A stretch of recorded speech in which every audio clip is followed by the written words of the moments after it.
નમસ્કાર. આજે આપણે ફેબ્રુઆરી 1965ના અખંડ જ્યોતિના અંકમાં છુપાયેલા જ્ઞાનના મોતીઓને બહાર લાવીશું. તો ચાલો યુગઋષિ પંડિત શ્રીરામ શર્મા આચાર્યજીના શબ્દો સાથે એક પ્રેરણાદાયક આધ્યાત્મિક યાત્રા પર નીકળીએ. આજની આપણી આખી વાતનો પાયો જ આ વાક્ય પર છે. મનુષ્ય પોતાના ભાગ્યનો નિર્માતા છે. આ માત્ર એક વાક્ય નથી, પણ એક એવો મહાન સિદ્ધાંત છે જે આપણને યાદ અપાવે છે કે આપણું જીવન કોઈ બાહ્ય પરિસ્થિતિઓથી નહીં, પણ આપણી પોતાની પસંદગીઓ અને કર્મોથી જ ઘડાય છે. તો આજે આપણે કયા કયા વિષયો પર ઊંડાણપૂર્વક વાત કરીશું?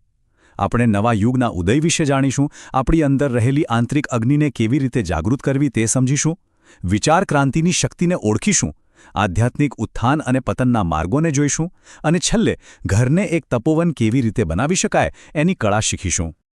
તો ચાલો સૌથી પહેલાં સમજીએ કે આ નવા યુગનો ઉદય એટલે શું. આ કોઈ સામાન્ય ફેરફારની વાત નથી. આ એક એવો સમય છે જે આપણી ચેતનામાં એક મોટા, એક આધ્યાત્મિક પરિવર્તનની માંગ કરી રહ્યો છે. હવે આ પરિવર્તન માટે જરૂરી છે યુગ શક્તિ. અને આ શું છે? જુઓ, આ કોઈ એક વ્યક્તિની શક્તિ નથી, પણ એ એક સામૂહિક આધ્યાત્મિક ઉર્જા છે. એક એવી ચેતના છે જે સમગ્ર માનવતાને સાચી દિશામાં લઈ જવાની તાકાત ધરાવે છે. એટલે આ લેખમાં એકદમ સ્પષ્ટ વાત કરવામાં આવી છે કે સાચી પ્રગતિ ભૌતિક વસ્તુઓ ભેગી કરવામાં નથી, પણ આપણી આધ્યાત્મિક જાગૃતિમાં છે. આપણી ચેતનાનું સ્તર જેટલું ઊંચું જશે, એટલો જ માનવતાનો સાચો વિકાસ થશે. તો પછી આપણા મનમાં સવાલ થાય, બરાબર ને, કે આ નવા યુગના નિર્માણમાં, આ મોટા પરિવર્તનમાં આપણે પોતે એક વ્યક્તિ તરીકે શું યોગદાન આપી શકીએ? ચાલો હવે વ્યક્તિગત પરિવર્તનની એકદમ વ્યવહારિક પદ્ધતિ વિશે વાત કરીએ. કુંડલીની શક્તિની જાગૃતિ. આ અંકમાં એના વિશે ખૂબ જ ઊંડાણથી સમજાવવામાં આવ્યું છે. કુંડલિની એટલે શું? સમજો કે આપણા દરેકની અંદર એક સુષુપ્ત દૈવી શક્તિનો ભંડાર છે.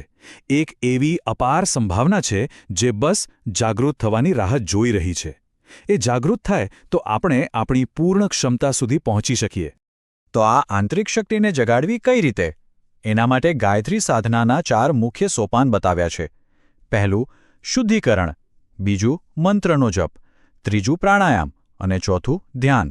આ 4 પગલાં આપણને આંતરિક પરિવર્તનના માર્ગ પર ખૂબ આગળ લઈ જાય છે.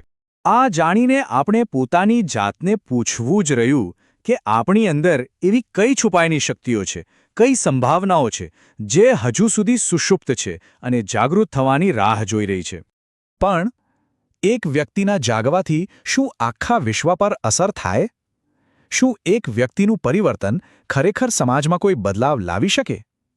ચાલો આ સવાલનો જવાબ શોધીએ. જુઓ, વિચાર ક્રાંતિ અભિયાનનો મૂળ મંત્ર જ આ વાક્યમાં છુપાયેલો છે. જો દુનિયાને બદલવી હોય તો એની શરૂઆત આપણા વિચારોને બદલવાથી કરવી પડશે.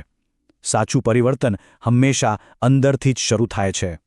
હવે આ વિચાર ક્રાંતિને ખાલી વિચારોમાં નહીં, પણ જીવનમાં કઈ રીતે ઉતારવી, એના માટે અમુક રસ્તા બતાવ્યા છે.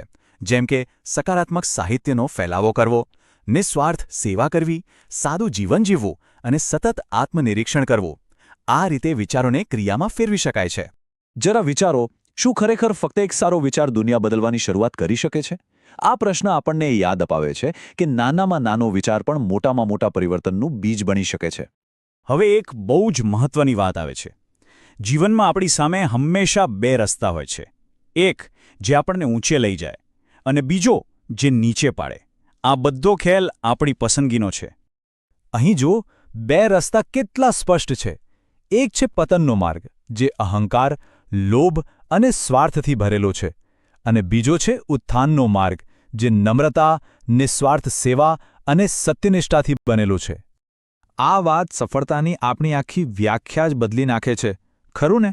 સાચી સંપત્તિ બહારની વસ્તુઓમાં નથી, પણ આપણા ચારિત્ર્ય અને આપણા સદ્ગુણોમાં રહેલી છે. તો આ સમયે આપણે સૌએ પોતાની અંદર ઝાંખીને પૂછવું જોઈએ કે મારી રોજિંદી નાની નાની પસંદગીઓ અને મારા કાર્યો મને આ બેમાંથી કયા માર્ગ પર લઈ જઈ રહ્યા છે?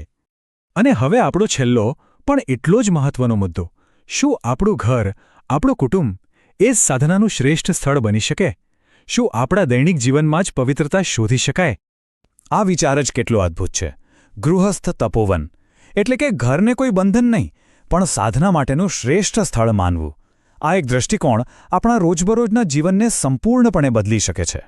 તો આ કઈ રીતે શક્ય બને? બસ થોડીક બાબતોનું ધ્યાન રાખવાનું છે, જેમ કે આપણી જવાબદારીઓને ઈશ્વરને અર્પણ કરીને નિભાવવી, ઘરમાં શાંતિ અને પ્રેમનું વાતાવરણ બનાવવું અને દરેક કાર્ય નિસ્વાર્થ ભાવથી કરવું. બસ આટલું કરવાથી દરેક કર્તવ્ય ભક્તિ બની જાય છે. તો આના પરથી આપણે વિચારતા થઈ જઈએ કે આપણા રોજિંદા સામાન્ય લાગતા કામ પણ ભક્તિનું સ્વરૂપ કઈ રીતે લઈ શકે છે. તો ચાલો આજની આ આખી ચર્ચાનો સાર શું છે એ ફટાફટ જોઈ લઈએ. પહેલું, આપણે જ આપણા ભાગ્યના શિલ્પકાર છીએ. બીજું, આવનારો યુગ આધ્યાત્મિક જાગૃતિ માંગી રહ્યો છે. ત્રીજું, વિચાર ક્રાંતિથી જ સમાજ બદલાશે. અને છેલ્લું, આપણું પારિવારિક જીવન પણ એક મહાન આધ્યાત્મિક માર્ગ બની શકે છે. અને અંતમાં આ એક જબરદસ્ત આહ્વાન સાથે આપણે આજના વિશ્લેષણને વિરામ આપીએ. આ વાક્ય ખરેખર અખંડ જ્યોતિનો સાર છે, જે આપણને વ્યક્તિગત વિકાસ દ્વારા વિશ્વના કલ્યાણ માટે કાર્ય કરવા પ્રેરિત કરે છે.